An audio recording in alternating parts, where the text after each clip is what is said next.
Programme रियासत में खुशामदीद नाजरीन। आज वज़ीर आज़म शहबाज शरीफ की 19 रुकनी काबीना ने हल्फ उठा लिया। नौ मुंतखब सदर आसिफ अली जरदारी ने काबीना अरकान से हलफ लिया। उनके नाम आप अपनी टीवी स्क्रीन पर देख चुके होंगे और खासे सीजन लोग शहबाज शरीफ ने अपनी काबीना में लिए हैं, जिनमें ख्वाजा आसिफ साहब, एहसन इकबाल, खालिद महमूद सिद्दीकी, कैसर अहमद शेख, चौधरी सालेक, मोहसिन नकवी, अमीर मुकाम, राना तनवीर, रियाज हुसैन पीरजादा और अताउल्लाह तारा और दीगर लोग उसमें शामिल हैं।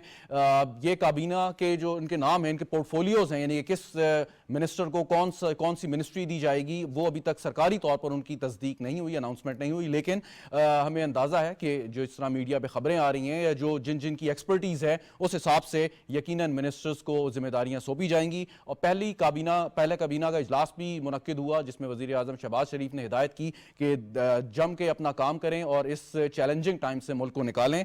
क्या चैलेंजेस होंगे, क्या टास्क जो है वो तफवीज़ किए जाएंगे वफाकी काबीना को, और कितना अहम होगा सियासी तौर पर भी अपने आप को रेलेवेंट रखना, इस पर गुफ्तगू करते हैं। मुझे स्टूडियो में ज्वाइन कर अहमद शेख साहब, जिन्होंने आज वफाकी वजीर की हैसियत से अपना हल्फ उठाया है। सर बहुत बहुत शुक्रिया आपका।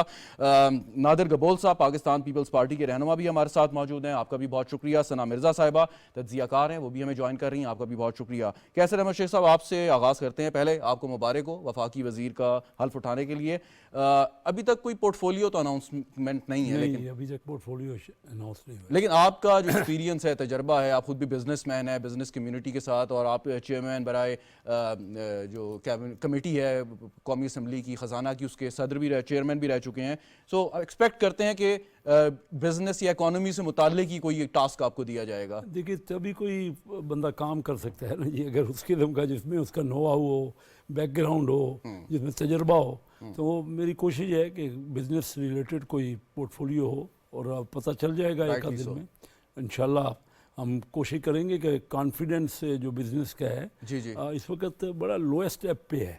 और सब लोग ये जानते हैं, बल्कि वज़ीर आज़म भी अपनी तकरीर में ये बात कह चुके हैं कि इस वक्त सबसे बड़ा मसला जो है वो मईशत का है। और आप जैसे एक टीम है, इसमें आप हैं, इसहाक डार साहब हैं, और अभी जो वज़ीर ख़जाना जिनका नाम आ रहा है औरंगज़ेब साहब, वो हैं, दीगर लोग हैं। सो प्रायोरिटी होगी इकॉनमी, उसको ठीक करना मुख्तलिफ उसके एंगल्स को देखते हुए। जी, प्रायोरिटी मेन काम इस वक्त यही है, जो हालत है ना। और जो मीटिंग हुई है, पहली मीटिंग, तो उसमें भी वज़ीर आज़म साहब ने सब ज़्यादातर बात यही की है, क्योंकि आम आदमी इस वक्त बड़ी मुश्किल में है ना। तो वो कह रहे हैं कि वज़ीर आज़म साहब ने तफसील से ये बात की। उन्होंने कहा कि हमारे यहाँ सिस्टम में लीकेज बहुत ज़्यादा हैं, जैसे कि FBR जो कलेक्ट करता है उससे उन्होंने कहा कि 3 गुना लीकेज है और ज़्यादा, यानी कितना कलेक्ट होता है 3 गुना और होना चाहिए। और इसी तरह बिजली का है, जो बड़े बड़े सनतकार हैं, उन्होंने कहा जी बड़े लोग ज़्यादातर चोरी में भी इन्वॉल्व हैं, 400-500 अरब रुपए हमें बिजली की चोरी हो जाती है। और इसी तरह उन्होंने ये बात की कि डायरेक्टली सब्सिडीज नहीं पहुंच रही, इनडायरेक्टली पहुंच रही हैं। डायरेक्टली आम आदमी तक सब्सिडी आनी चाहिए। और फिर SMEs की उन्होंने ख़ास तौर पे बात की कि बैंक जो हैं वो कर्जा नहीं दे रहे।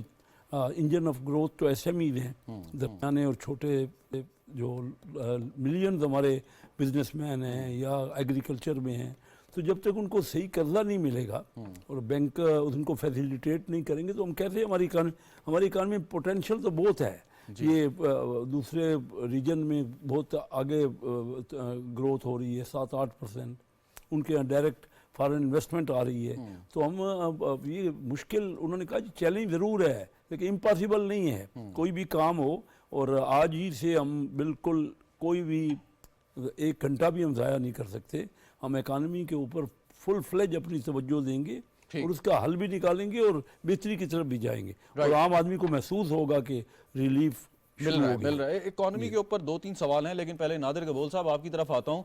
आज जब वज़ीर आज़म की सदर आसिफ अली ज़रदारी के साथ मुलाकात हुई, तो एक बार फिर उन्होंने दरख्वास्त की कि आप रिव्यू करें और वफाकी काबीना में शमूलियत इख्तियार करें पीपल्स पार्टी बहैसियत जमात। इस पर ज़रदारी साहब ने उनको कहा कि हम सोच के वक्त लेने का कहा, और कहा बताएंगे। आपके ख्याल में पीपल्स पार्टी नेक्स्ट फेज में काबीना में आ जाएगी या नहीं? देखिए, बिलावल भुट्टो ज़रदारी साहब जो हमारे पार्टी के चेयरमैन है, उन्होंने एक दफ़ा नहीं बार बार इसी चीज़ को दोहराया है कि पाकिस्तान पीपल्स पार्टी काबीना का हिस्सा नहीं बनेगी और हम issue to issue basis Shahbaz Sharif साहब और उनकी गवर्नमेंट का साथ जरूर देंगे। इसका जो मेन मकसद है वो यही है कि हम चाहते हैं कि शहबाज शरीफ साहब की टोटल तवज्जो हो गवर्नेंस पे, अकाउंटेबिलिटी भी उनकी हो, काबीना भी वो अपनी मर्जी से चुने, क्योंकि जाहिर सी बात है अगर पीपल्स पार्टी काबीना का हिस्सा बनती थी तो पाकिस्तान पीपल्स पार्टी अपने कुछ नाम देती, तो फिर बाद में ब्लेम गेम स्टार्ट हो जाता है और थोड़ी जिम्मेदारी बढ़ जाती है। तो हमारा इस वक्त कोई दिलचस्पी नहीं है, ना कोई हमें लालच है, हमें शहबाज शरीफ साहब से भी कोई लालच नहीं है, हमें इस गवर्नमेंट से भी कोई लालच नहीं है। हम सिर्फ ये चाहते हैं कि पाकिस्तान की जो आवाम है जो इस वक्त महंगाई की वजह से पिसी हुई है, गुर्बत बहुत ज़्यादा बढ़ चुकी है और भी इश्यूज हैं, टेररिज्म भी फिर से पाकिस्तान में स्पेशली बलूचिस्तान के अंदर टेररिज्म के इंसिडेंट्स बहुत बढ़ गए हैं, ग्लोबल चैलेंजेस भी बहुत सारा है। अभी रमज़ान भी स्टार्ट हो गया है मगर आपको पता है फ़लस्तीन में जो हो रहा है, हमारा खून बहुत ज़्यादा और हमारा दिल टूट रहा है हमारे फ़लस्तीनी भाइयों के लिए। तो हम चाहते हैं कि ये सारे इश्यूज जो हैं वो एक ही पार्टी और शहबाज शरीफ साहब और उनकी अपनी काबीना डील करे।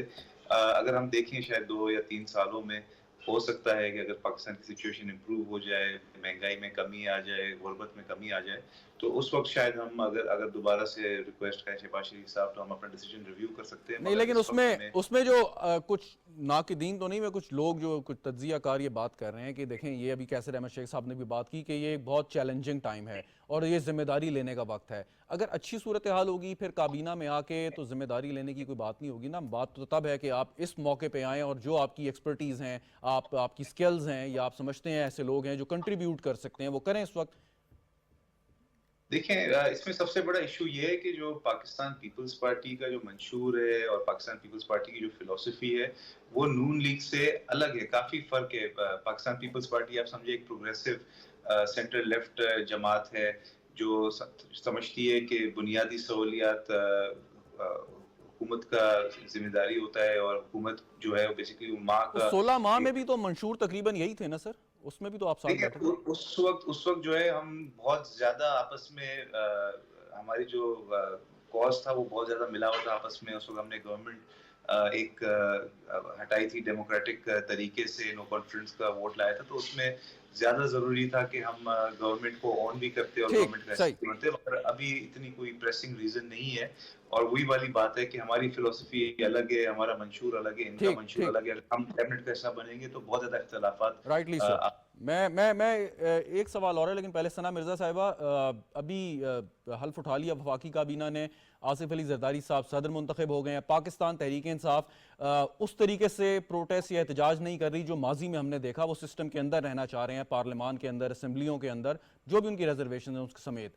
आपके ख्याल में वो जो सियासी इस्तेहकाम की हम बात करते थे वो हम महसूस कर रहे हैं, और शहबाज शरीफ साहब की रेपुटेशन है कि वो काम करना जानते हैं, तो आपके ख्याल में बावजूद इसके कि सियासी कशमकश चलती रहे, लेकिन जो मुल्क जिस क्राइसिस में उससे हम निकल पाएंगे आइंदा आने वाले सालों में, आप क्या कहेंगी? बहुत शुक्रिया शहजाद आपका, और आपसे माजरत कि मैं स्टूडियो में शामिल नहीं हो सकी आपके शो में। देखिए, जहां तक बात है पाकिस्तान तहरीक इंसाफ के स्टांस की, तो मैं इससे थोड़ा सा अदब के साथ डिसएग्री करूंगी। अगर हम ये समझ रहे हैं कि पाकिस्तान तहरीक इंसाफ पार्लियामेंट में आ गई है और वो आराम से बैठ जाएगी, तो ऐसा सरासर गलत साबित होगा। पाकिस्तान तहरीक इंसाफ ने इलेक्शन जीतने से पहले बड़ा क्लियर कहा था कि जी हम तो पार्लियामेंट का हिस्सा बनना चाहते हैं, जमहूरी तौर पर हम इंतखाबात में कामयाब होकर जमहूरी जो रिवायात है उनको फॉलो करना चाहते हैं। लेकिन अब आप ये देख लें कि मुंतखब होने के बाद उनका स्टांस कुछ और है। वो ये चाहते हैं कि मखसूस नशिस्तों पर जो कि बंदर बांट हुई है दो बड़ी पॉलिटिकल पार्टीज के दरमियान, वो आईनी हुई है या गैर आईनी हुई है, मैं इस डिबेट में नहीं जाती, क्योंकि वो अभी भी तवज्जो तलब है, वो अनडिसाइडेड है। जी। उस पर पाकिस्तान तहरीक इंसाफ का स्टांस ये है कि उनका हक मारा गया है, और अगर वो दुरुस्त साबित हो जाते हैं तो फिर ये दोनों जो हुकूमत की बड़ी जमातें हैं उनके लिए बड़ा लम्हा फिक्रिया होगा। दूसरी बात ये कि उनका जो अवलीन मुतालबा है वो ये कि जो बानी पाकिस्तान तहरीक इंसाफ के चेयरमैन है, जो सियासी कैदी हैं 9 मई के, उनको रिहा किया जाए। जो कसूरवार हैं उनको सजा दी जाए, जो कसूरवार नहीं है उनको रिहा किया जाए। तो वो भी एक ऐसी चीज है जो कि अनडिसाइडेड है। अब इस पे जो वजीर आला के साहब है, उन्होंने ये कहा कि इसके ऊपर एक कमीशन बना दें। अब वो एक लंबा प्रोसेस है कि कमीशन आया बनता है, फिर उसके नताइज को एक्सेप्ट किया जाता है या नहीं, लेकिन ये बड़ा क्लियर हो चुका है फ्रॉम डे वन कि पाकिस्तान तहरीक इंसाफ ने इस पार्लियामेंट को ना चलने देना है और ना ही चलने देगी, जी। अगर उनकी उसूली मौकफ या मुतालबात के ऊपर बात नहीं की गई। असद कैसर साहब का ये स्टेटमेंट मैं जरूर कोट करना चाहूंगी जिसमें उन्होंने कहा है कि अगर वजीर दाखिला एक मखसूस शख्सियत को बनाया गया तो फिर बातचीत के दरवाजे मुस्तकिल बंद हो जाएंगे। अयाज सादिक साहब भले ही ये कह ले कि अगर अपोजिशन बात करना चाहती है तो मुज़ाकरात के दरवाजे खुले हैं उनके लिए, हमेशा मुज़ाकरात के लिए जो है वो तमाम स्टेप्स लेने के लिए हुकूमत तैयार है, लेकिन मेरे ख्याल में ऐसा होता हुआ हमें नजर नहीं आ एक रहा। चीज और, अगर अब आपने जैसे जिक्र किया वजीर आला खैबर पख्तूनख्वा का, आज उमर अयूब साहब ने भी ये बात की और अफसरान के हवाले से बात की, यानी कि सिविल ब्यूरोक्रेसी के हवाले से कि जिन लोगों ने कोई हिदायत पे अमल किया गुज़िश्ता हुकूमत की या हमारे गिरफ्तारियां की, उनको एहतसाब करेंगे, इबरत का निशान बनाएंगे, इस किस्म के अल्फाज भी इस्तेमाल हुए। आपके ख्याल में ये कितना मुनासिब है कि अब आप चीफ मिनिस्टर हैं एक सूबे के और आपने उसी सिविल ब्यूरोक्रेसी के जरिए अपना काम चलाना है, आप उन्हीं को थ्रेट कर रहे हैं, उन्हीं को धमका रहे हैं? देखिए, पहली बात तो ये है कि 7-8 महीने एक निगरां हुकूमत रन करती है, फिर उसमें आप जाहिर सी बात है, मैं और आप जानते हैं कि हम किसकी बात कर रहे हैं, मोहसिन नकवी साहब की बात कर रहे हैं। अब देखिए, ये भी एक अजीब सी बात है कि निगरां हुकूमत जब तक उनकी रही उनके पूरे दौर को कंट्रोवर्शियल करार दिया गया। फिर पीटीआई की एक एलिगेशन ये भी है कि जी क्योंकि पंजाब में जो नून लीग को जबरदस्ती निशिस्तें दी गई हैं, जो सो कॉल्ड उनका ये कहना है कि वो हमारा हक थी, वो वजीर आला जो निगरां सेटअप के थे उनकी मरहून मिन्नत है या उन्होंने सारी कंट्रोवर्सी क्रिएट की है। अब इसके ऊपर ना तो मोहसिन नकवी साहब ने आज तक जवाब दिया, ना उन सीटों के ऊपर जीतने वाली जमात ने उस तरीके से उसके ऊपर जवाब दिया, ना इसको इंटेरोगेट किया गया। अब अगर उनको अकोमोडेट किया गया है तो शहबाज शरीफ साहब की टीम के हवाले से मैं ये भी आपको बता दूं कि अगर आप ओवरऑल देखें तो उन अफराद को शामिल किया गया है जो कि शहबाज शरीफ साहब के हिसाब से और मुताबिकत के लिहाज से काम करते हैं। उन्होंने ये नहीं देखा कि मैं किसको, अगर वो ऐसा होता तो इसाक डार साहब को वजीर खजाना बनाया जाता। कुछ ना कुछ इसके ऊपर असर जो है वो एस्टैब्लिशमेंट का भी है कि उनकी भी डिस्कशन के बाद इन तमाम टीम को, कोर टीम को बनाया गया है, क्योंकि इस वक्त एक ऐसी टेक्नोक्रेटिक गवर्नमेंट चाहिए जो कि बेसिकली जो मुल्क के माशी मसाइल है उनको हल करे। बिल्कुल राइटली पॉइंट आउट किया सना। मैं वापस आता हूं कि मुल्क के मुआशी मसाइल को हल करे। कैसे रहमत शेख साहब, अब आपको याद होगा जब 2013 का इंतखाब हुआ और उसके बाद पाकिस्तान तहरीक इंसाफ ने उसी तरह इल्ज़ामात लगाए, फिर एक जुडिशल कमीशन बना, उसकी रिपोर्ट आई कि चंद जगह कोई प्रॉब्लम होगी लेकिन कोई मुनज़्ज़म धांधली नहीं हुई। अब भी ये डिमांड आ रही है जी 9 मई के ऊपर तहकीकात कर लें, इलेक्शन धांधली के ऊपर सो कॉल्ड जो उनका दावा है उसके ऊपर आप ये कोई तहकीकात कर लें। सो क्या हम इसी सर्कल में फंसे रहेंगे, आपकी हुकूमत, आपकी काबीना, या आप समझते हैं कि इनको आप साइड लाइन करके, इग्नोर करके आपने आगे बढ़ना है? देखिए, ये बात तो कभी ख़त्म ही नहीं हो रही। 2014 से धरने हुए, 2013 के इलेक्शन को भी कहा गया कि 35 पेंचर लग गए, 2018 का इलेक्शन हुआ वो भी आपने देखा, वो भी कबूल नहीं किया गया अभी ये। लेकिन सीटें तो आप देख रहे हैं कि 2018 में और 2024 के इलेक्शन में इन पार्टियों को कोई फ़र्क ज़्यादा नहीं है। बड़ी वो हम दोनों तमाम पार्टियों ने मिल के हुकूमत बनाई 16 महीने की, तो मुश्किल से तब हमारे मेंबर्स पूरे हुए थे और बाकी मेंबर 155 मेंबर पीटीआई के पास थे तो वो छोड़ के चले गए। तो वो चाहते क्या, हम देखिए ना, हम तो उस वक्त भी अपोजिशन में थे तो कहते रहे कि आइए चार्टर ऑफ इकानमी करें। हमारे सामने मुल्क की तरक्की और ये जो महंगाई का बुरहान है और जो जिस तरह डॉलर बड़ी तेज़ी से वैल्यू उसकी बढ़ी है, तो उससे हम ये चाहते हैं कि मसाइल का हल निकालें। आज भी प्राइम मिनिस्टर साहब बिल्कुल बड़ा क्लियर थे कि हम ये चैलेंज कबूल करेंगे। देखिए, पीपल पार्टी को अभी भी हम कह रहे हैं, लेकिन मैं ज़ाती तौर पे समझता हूँ कि पीपल पार्टी और पीएमएलएन का क्योंकि मंशूर अलग अलग है, तो ये तो उन्होंने हमारे लिए एक फेवर की है कि आप अपने पूरे मंशूर को अडॉप्ट कर लें। हमारे साथ रहते तो हो सकता है उनका इख्तलाफ होता, ये उनकी फेवर है पीपल पार्टी की। मैं उनका मशकूर हूँ कि उन्होंने मौका दिया है पीएमएलएन को, और ये चैलेंज है, ये वक्त ऐसा है कि हमें इसको सॉर्ट आउट करना है। अगर कोई पार्टी कर सकती है, और ज़रूर किया जा सकता है, हमारे इसी रीजन में तरक्की हो रही है। देखिए, आप चाइना को देख लें, इंडिया को देख लें, बांग्लादेश को देख, सबसे तेज़ रफ्तार दुनिया में तरक्की इधर ही है। हमारे यहाँ डायरेक्ट फॉरेन इन्वेस्टमेंट नहीं आ रही। मैं ये समझता हूँ कि अगर हम अपनी पॉलिसीज़ को कंसिस्टेंट कर लें, पीपल पार्टी हमें सपोर्ट कर रही है, और इस वक्त पहली बार है शायद कि दोनों बड़ी पार्टियों का प्रेसिडेंट एक पार्टी से है और प्राइम मिनिस्टर एक पार्टी से। इससे पहले कभी नहीं हुआ। यही होता था कि प्रेसिडेंट और प्राइम मिनिस्टर सेम पार्टी से होते थे। तो कोऑर्डिनेशन रहेगी, और हम भी उनसे मशवरे में उनको शमूलियत रखेंगे। और मैं ये समझूँ कि वक्त है और अभी हमें साबित करना है। चंद महीनों में ही आपको अंदाज़ा हो जाएगा। आज जो मैं उनका मशकूर हूँ प्राइम मिनिस्टर साहब का, कि उन्होंने मेरे ऊपर भी कॉन्फिडेंस किया, और वो कहते हैं, कहा भी उन्होंने कि आप बिजनेस साइड से हैं और आप इन मसाइल का हल की तरफ जब भी हुकूमत सर आती है तो अपना वो एक पहले 100 दिन का एक मंसूबा देती है, जिससे मतलब 100 दिन में कोई तब्दीली नहीं आ सकती, लेकिन एक सिमत का तयन हो जाता है। तो वो 100 डे एजेंडा या जो जहन में उनके है या जो उन्होंने आज गुफ्तगू की, आपने क्या नतीजा खस किया कि वो क्या होगा, कैसे होगा? मैं बड़ा क्लियर हूँ कि प्राइम मिनिस्टर अभी इस वक्त डेडिकेटेड हैं, वो समझ रहे हैं कि हमें हल निकालना है और हर सूरत में हमने सूरत हाल को बेहतर करना है। उन्होंने आज क्लियर कहा कि हम लोन्स पे बिलीव नहीं करेंगे, हम बिलीव करेंगे कि इन्वेस्टमेंट हो यहाँ, ज़्यादा हाँ एक्सपोर्ट हो, इन्वेस्टमेंट हो, एसएमईज को ग्रो करने के लिए हम तवज्जो करेंगे। हम बैंकों को कहेंगे कि वो उनको कर्जे दें। ये जो बातें हैं ना, आज मैं उनको बड़ा डिटरमेंट देखा। देखिए अब उनका चैलेंज है, ख़ास तौर पे लीडरशिप हमारी, मियाँ शहबाज शरीफ साहब, उन्होंने पहले पंजाब में डिलीवर किया, आपको पता है कि जो हालात हैं।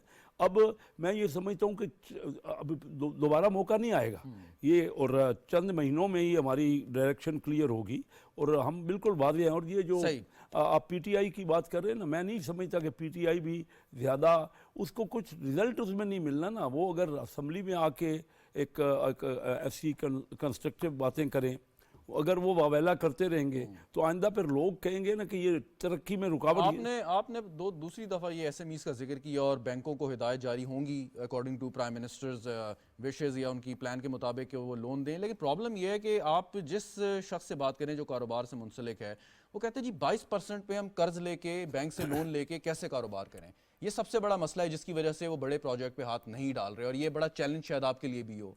इस पे क्या करेंगे? क्योंकि महंगाई घटी है। देखिए पहले पिछले साल से 7-8% इन्फ्लेशन कम हुआ है। फर्दर अब महंगाई कम अगर होगी तो ये इंटरेस्ट रेट भी कम होंगे, और करने हैं हमें महंगाई की। इसी तरह तो हमने तवज्जो करनी है कि हम किस तरह अपनी महंगाई जो है, और ये जो जिस तरह ब्लैकमेलिंग हो रही है मार्केट्स में, उसमें भी पूरी तवज्जो करेंगे। हम अपनी प्रोडक्शन को बढ़ाएंगे, हम लोगों को इन्वाइट करेंगे।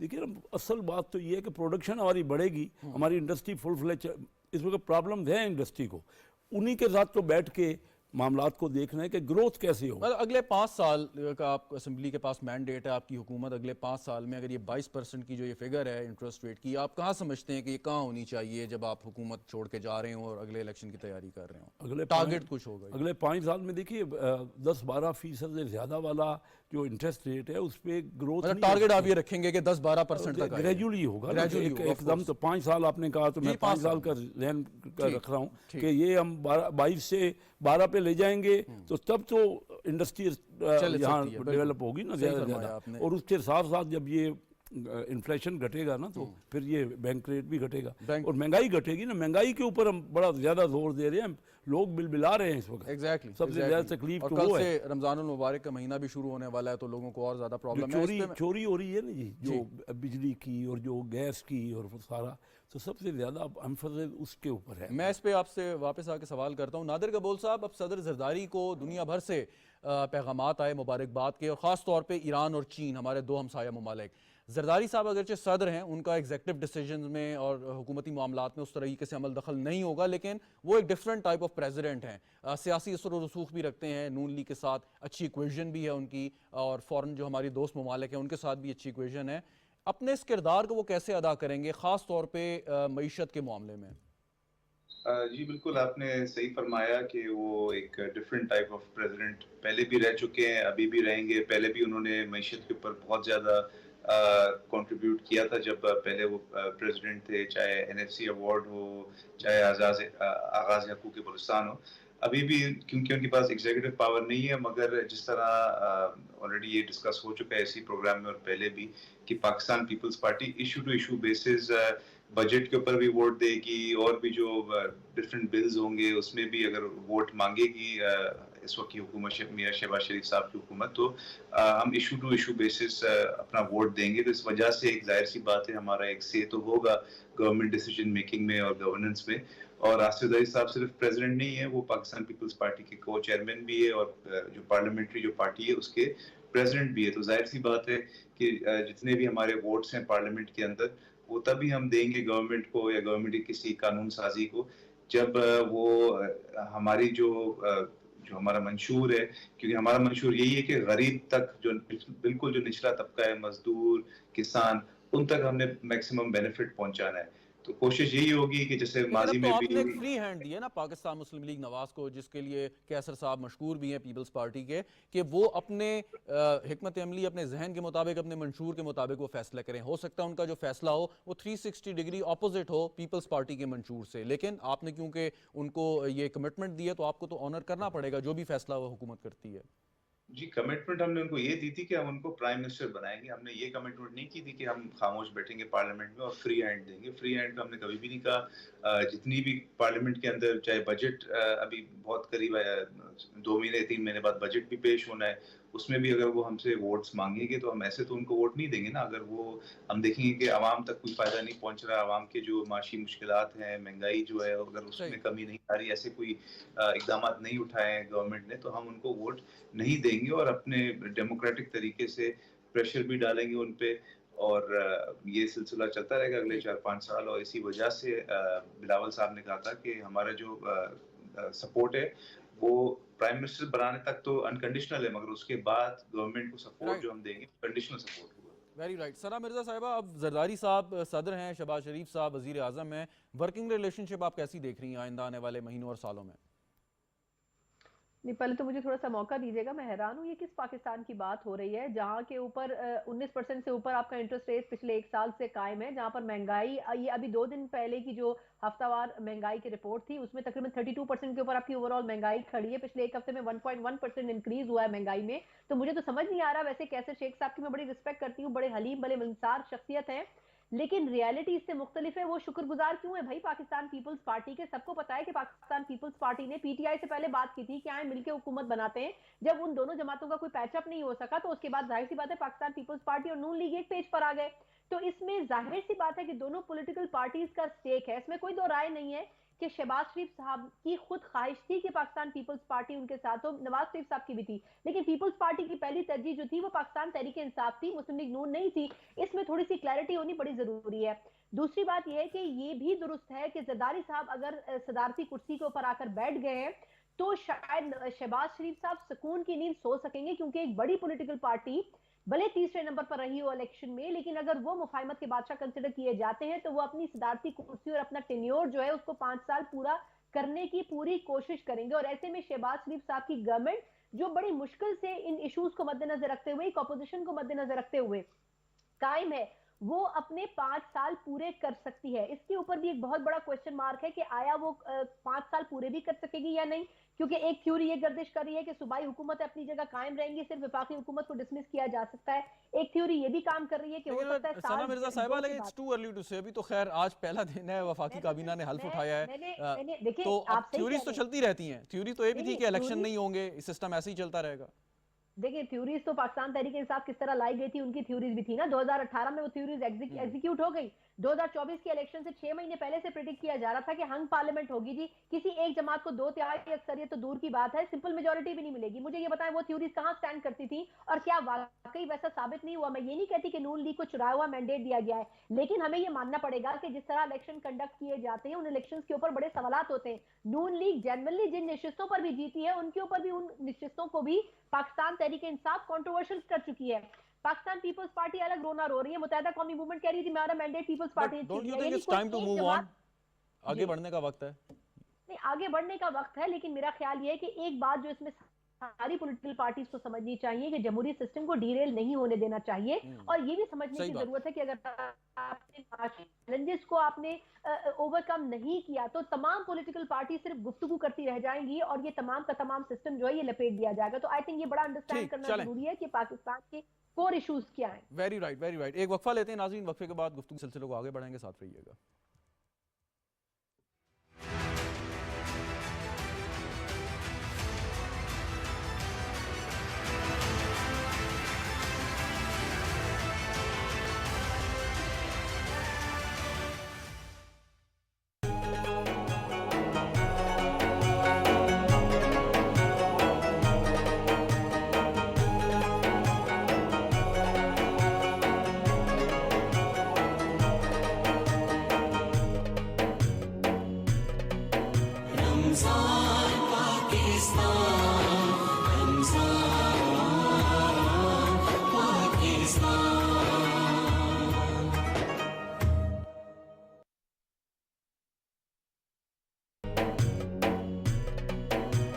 रमज़ान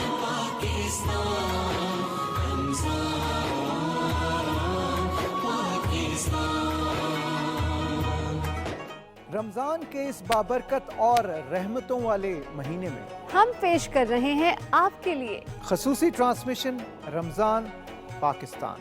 रमज़ान पाकिस्तान।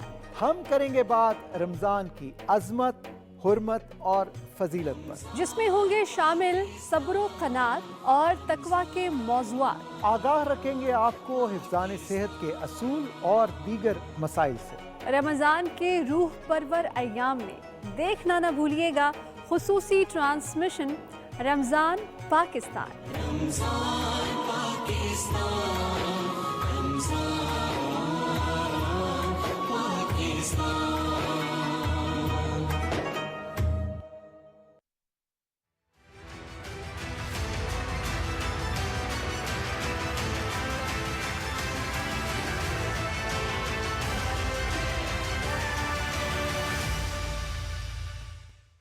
प्रोग्राम में एक बार फिर खुशामदीद नाज़रीन, बात कर रहे हैं वज़ीर आज़म और उनकी काबीना को इस वक्त जो सियासी और मुआशी चैलेंजेस दरपेश हैं उसके ऊपर। कैसर अहमद शेख साहब, आपने भी जिक्र किया था चार्टर ऑफ इकॉनमी का। शहबाज शरीफ साहब एज एन अपोजिशन लीडर ये सबसे पहले वो बात कर चुके हैं।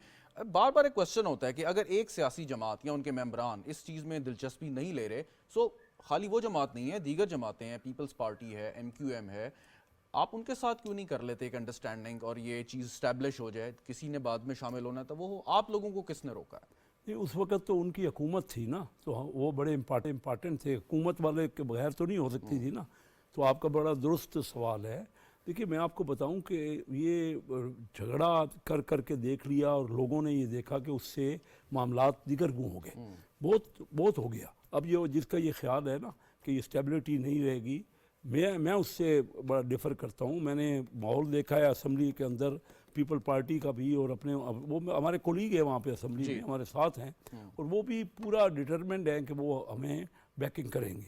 और अभी ज़माना सिर्फ कोई, देखिए मुल्क ये आइंदा भी इलेक्शन हो जाए ना, तो कोई एक पार्टी मेजॉरिटी लेने की पोजीशन में नहीं है।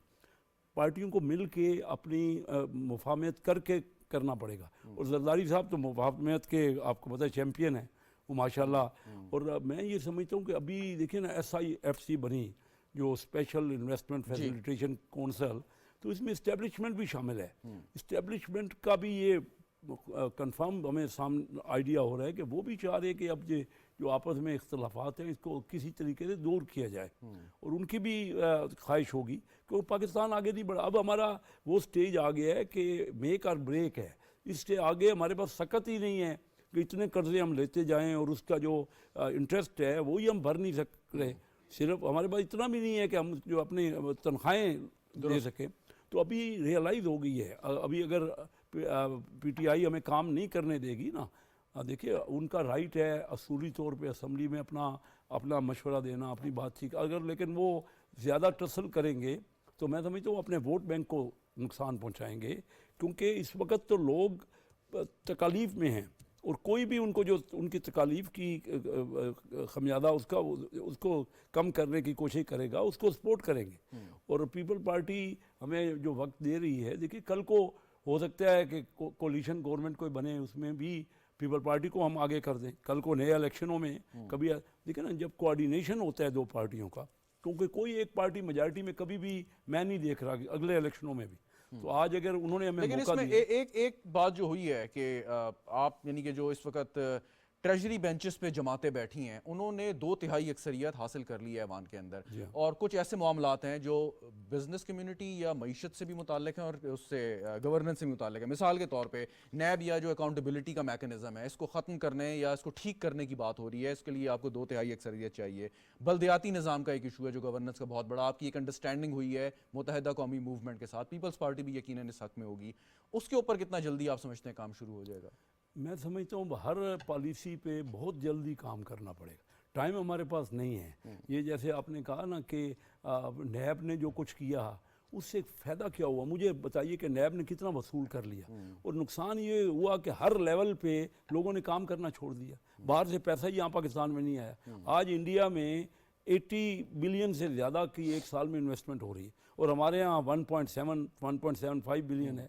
तो आप अंदाज़ा कीजिए अगर हम अपनी फ़िज़ा अपना माहौल जो है वो ही ख़राब कर लेंगे, कंसिस्टेंट पॉलिसीज़ नहीं करेंगे और ऐसी पॉलिसीज़ नहीं बनाएंगे जिससे बाहर का सरमायाकार या पाकिस्तानी जो ओवरसीज़ पाकिस्तानी हैं या इवन अपना हमारा जो इंडस्ट्रियलिस्ट है और बिजनेसमैन है, अगर उसको कॉन्फिडेंस नहीं आएगा तो ये तो देखिए नैब से ने हासिल तो कुछ नहीं किया। रिजल्ट क्या हुआ, कितने लोगों को उन्होंने कैद किया और कोई रिजल्ट नहीं निकला। तो हो सकता है कि हमारे यहाँ करप्शन हो रही है, करप्शन को तो हमने एरेडिकेट करना है, ये नहीं कर सकते, लेकिन उसको तो और भी तरीक़ाकार हैं, सिर्फ नैब ही एक तरीका नहीं है जिससे, क्योंकि करप्शन और मिस एप्रोप्रिएशन और आपकी अंडर इन्वाइसिंग, ओवर इन्वाइसिंग, जो प्राइस का ट्रांसफ़र ऑफ प्राइस है, इससे हमारा तकरीबन मैं तो एस्टिमेट करता हूँ कि 6,000 अरब रुपए का हमारी लीकेज है। उसमें से हमें 1,000-2,000 अरब कोशिश करनी चाहिए लीकेज को ठीक हर करें। साल की आप जो बात टैक्स वही रहे हैं, टैक्स आज प्राइम मिनिस्टर साहब ने भी यही कहा है कि मैं टैक्स बढ़ाने के फेवर में नहीं हूँ, मैं तो चाहता हूँ कि टैक्स को बल्कि और कम किया जाए, लेकिन जहाँ लीकेज है उसको कैप किया जाए।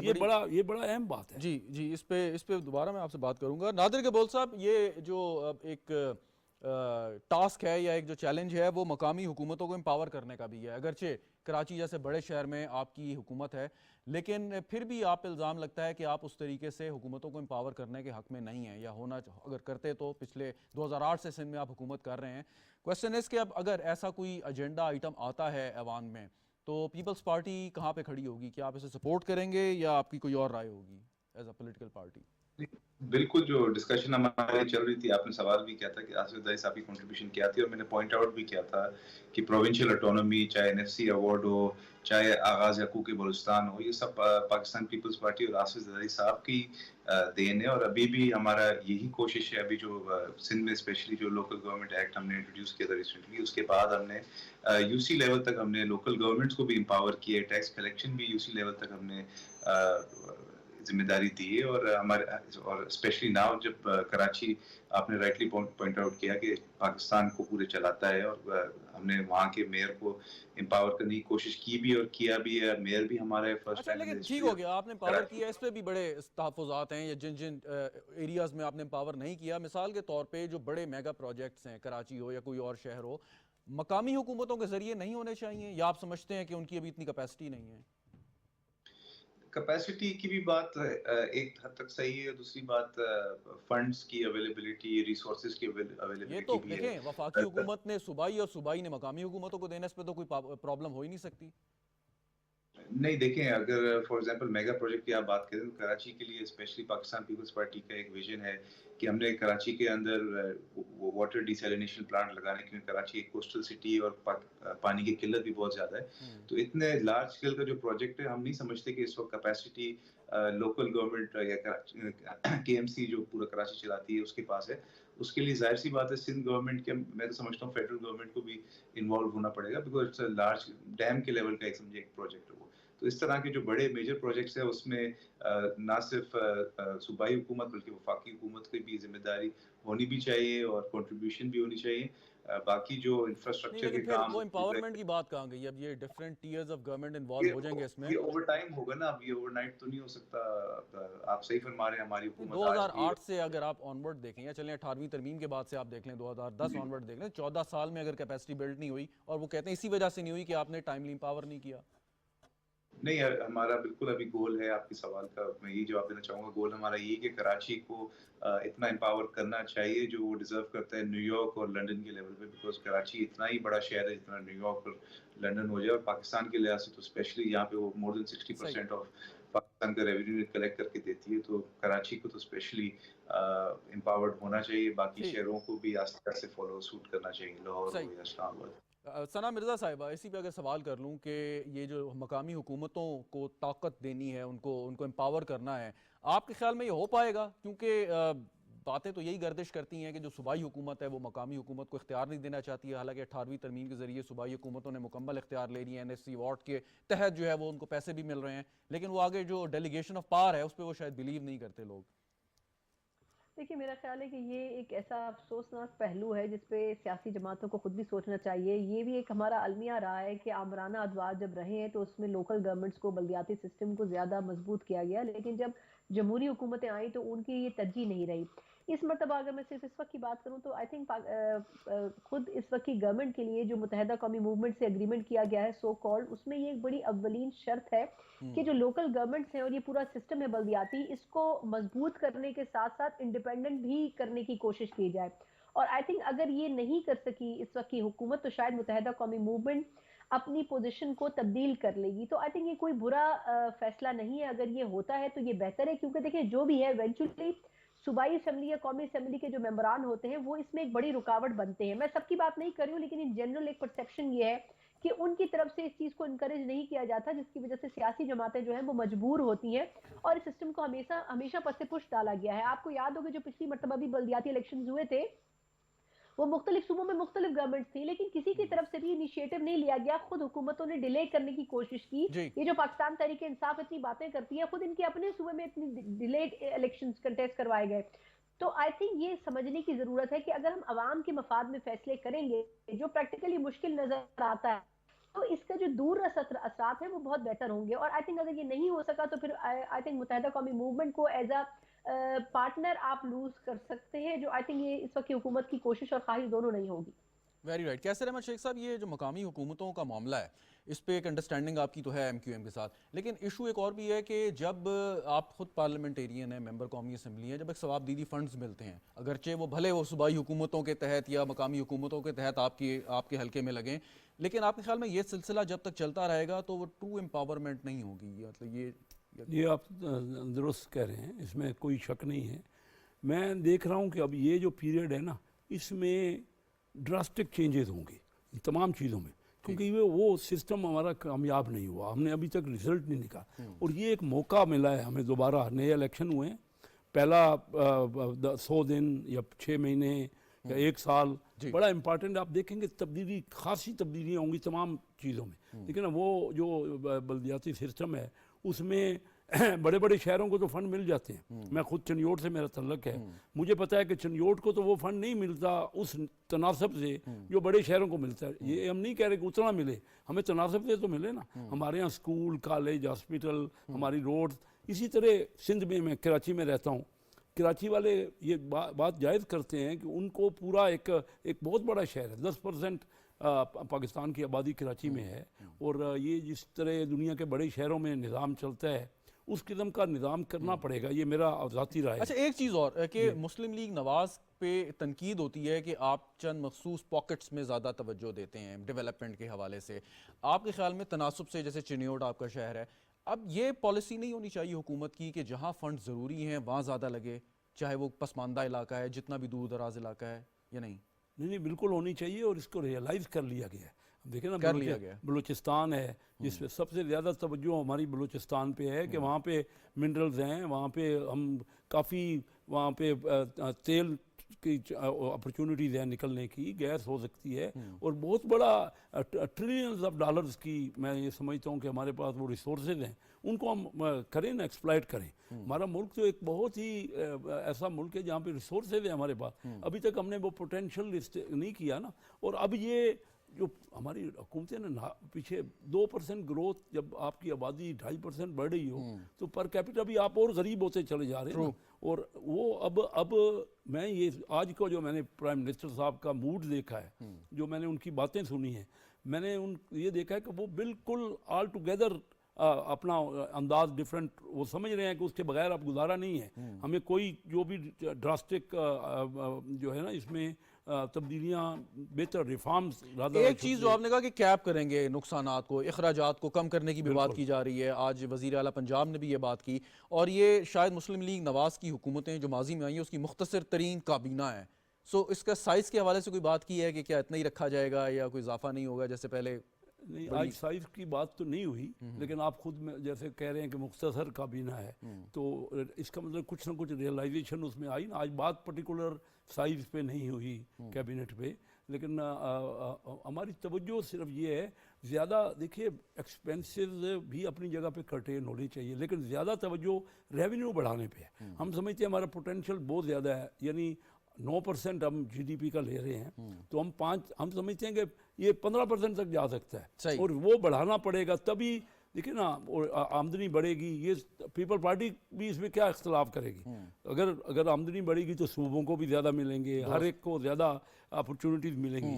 तो हम ये करप्शन को ख़त्म करने पे ज़्यादा तवज्जो, करप्शन से मुराद ये नहीं कर रहे कि हम न्याय भी करती रहे, उसको एक सिस्टम्स भी तो आजकल दुनिया में बिल्कुल लेटेस्ट सारे एक सिस्टम्स हैं। वक्त की कमी है प्रोग्राम की, बस एक सवाल पूछना चाहूँगा और आपसे मैं, वो ये कि जब आप आईनी इस्लाहात की बात करते हैं तो आर्टिकल 62-63 की बात भी होती है कि उसको भी ठीक अपनी असल हालत में बहाल किया जाए।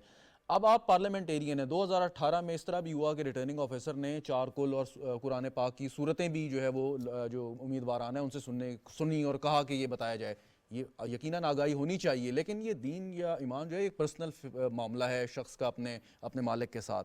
आपके ख्याल में इस तरह के, और सेंसिटिव टॉपिक है, इस पर भी कोई काम करने की बात? मैं समझता हूँ कि ज़्यादा पार्लियामेंट में डिस्कस होना चाहिए। इसमें पीटीआई को देखें ना, कोई इलेक्शन का रिजल्ट कोई भी नहीं मान रहा। हर इलेक्शन में जो पार्टी हार गई वो एक्सेप्ट नहीं करती, तो सबको शामिल होना चाहिए ताकि ये रिफॉर्म्स जो आए, इसमें इलेक्शन की इन पर्टिकुलर रिफॉर्म्स आएँ, और जायज़ तौर पे जो लोग जिसको इलेक्ट करें वो बंदा सामने आए। तो इस पे भी एहसास तो हो रहा है ना, और ये होगा असम्बली में ही आपस में डिबेट करके। हम तमाम पार्टियों को ऑन बोर्ड लेना चाहते हैं कि मुश्तरका तौर पे ये फैसला हो ताकि आइंदा के इलेक्शन बेहतर हो जाए। बिल्कुल ठीक। नादिर गबोल साहब, फाइनली अब आपके ख्याल में यानी पीपल्स पार्टी की क्या एक्सपेक्टेशन होंगी हुकूमत के साथ? इस्लाहात भी एक एजेंडा है, एजेंडे यानी आइनी इस्लाहात हैं, इंतखाबी इस्लाहात हैं, नैब यानी एहतसाब का मामला है, मईशत है। प्रायोरिटी एरियाज आपके ख्याल में हुकूमत को क्या रखने चाहिए इस वक्त? जी, प्रायोरिटी तो आवाम को मैक्सिमम रिलीफ देना है। इस वक्त जो सबसे बड़ा चैलेंज है वो यही है कि इस वक्त आवाम जो महंगाई का एक बुहरान है उसके नीचे पिसी हुई है, बेरोजगारी बढ़ चुकी है, अभी रमज़ान भी आ चुका है, ऑलरेडी प्राइसेस बढ़नी शुरू हो गई है। तो गवर्नेंस और प्राइस कंट्रोल, इन चीज़ों पे फिलहाल फोकस होना चाहिए। जो आने वाला जो एक बजट है, जो सियासी लोग हैं आप जैसे, उनका काम ये भी है ना कि आवाम को एक रियल यानी कि सही दुरुस्त तस्वीर दिखाएं। मतलब अगर ये एक्सपेक्ट करना कि पेट्रोल की कीमत जो है आज 100 रुपये हो जाए, वो मुमकिन नहीं है। कम से कम बताना है कि हम किस प्रॉब्लम में हैं, हम IMF के साथ एक एग्रीमेंट में हैं। सो उनको तैयार ज़हनी तौर पे रखना चाहिए। मतलब आप अगर ऐसी अनरियलिस्टिक एक्सपेक्टेशन रखेंगे तो वो भी तो प्रॉब्लम होगी ना। जी बिल्कुल, आप सही फरमा रहे हैं। और ना गवर्नमेंट ने कभी बोला है, ना पीपल्स पार्टी ना नून लीग ने कभी बोला है कि 100 रुपए का हम पेट्रोल दोबारा करेंगे। मगर पाकिस्तान पीपल्स पार्टी स्पेशली क्योंकि प्रोविंशियल ऑटोनॉमी और ये सारी बातें हो चुकी इस प्रोग्राम में, तो पाकिस्तान पीपल्स पार्टी ने जो सिंध के अंदर तनख्वाहें हैं उसको बढ़ा दी है। हमारा गोल यही है कि उसको मजीद बढ़ाएं। हमारे मंशूर का भी हिस्सा था कि अगले 5 सालों में हमने आमदनी जो गरीब और मजदूर तबका है उसका डबल करना है। तो आज अगर 32 या 35 हज़ार है तो 5 साल में एक हमारा गोल है कि इसको इंशाल्लाह डबल करके दिखाएंगे। बाकी जो आवाम तक डायरेक्ट जो हम सब्सिडीज दे रहे हैं उसको इंक्रीज करेंगे। जो आवाम तक रिलीफ पैकेजेस हैं वो डायरेक्ट हमने पहुंचाना है, ना कि इनडायरेक्ट तरीकों से पहुंचाना है। ठीक। सना मिर्ज़ा साहिबा, फाइनली आपके ख्याल में अगर मुस्लिम लीग नवाज़ और ख़ास तौर पे वज़ीर आज़म शहबाज शरीफ खाली मैनेजमेंट को, एडमिनिस्ट्रेशन को दुरुस्त करने में कामयाब हो जाते हैं तो बहुत से सवालात का हमें जवाब मिल जाएगा। महंगाई है, ज़ख़ीरा अंदोज़ी है, करप्शन है। आपके ख्याल में जो उनकी रेपुटेशन है वो कर पाएंगे? चैलेंजिंग तो यकीनन होगा। देखिए, मेरा ख्याल है कि उन्होंने जो टीम बनाई है उसमें अगर मैं इन जनरल बात करूं तो ऐसे ही लोग हैं जो कि अपनी अपनी ज़ात और अपनी डोमेन में बेहतर एडमिनिस्ट्रेटर साबित हुए हैं। मैं साबिक CM को भी ले सकती हूँ, चीमा साहब और इस किस्म की दीगर शख्सियात हैं जिन्होंने अपनी अपनी ड्यूटीज को बहुत बेहतर तरीके से अंजाम दिया है।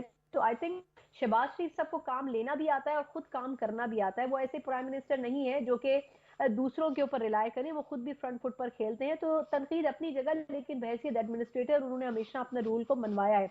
तो आई थिंक ये बड़ा इंपॉर्टेंट होगा कि SIFC को मद्देनजर रखते हुए जो एग्जीक्यूशन है, क्योंकि 16 माह की गवर्नमेंट में हम पिछला एक्सपेरिमेंट देख चुके हैं, उसमें शहबाज शरीफ साहब के पास जितने भी महदूद इख्तियारात थे उन्होंने उसमें बहुत बेहतर परफॉर्म करने की कोशिश की। इसलिए शायद उन तमाम फैसलों का जो मलबा है वो हम सिर्फ नून के ऊपर नहीं डाल सकते हैं, बाकी पॉलिटिकल पार्टीज भी उसमें बराबर की शरीक हैं। तो आई थिंक शहबाज शरीफ साहब वाज द अल्टीमेट चॉइस जिनको प्राइम मिनिस्टर बनाया जाता। और इस ऐसे वक्त में जब पाकिस्तान के लिए मसाइल बहुत ज्यादा हैं, लिमिटेड टीम के साथ बेहतर परफॉर्म करने की कोशिश करेंगे तो नो डाउट अगले इलेक्शन में शायद उनके लिए तब्दीली की हवा भी चल पड़े। बहुत शुक्रिया सना मिर्जा साहब आपका। नादिर गबोल साहब, कैसर अहमद शेख साहब हमारे साथ मौजूद थे। प्रोग्राम आपने देखा, आपका भी शुक्रिया। इजाजत दीजिए, खुदा हाफिज।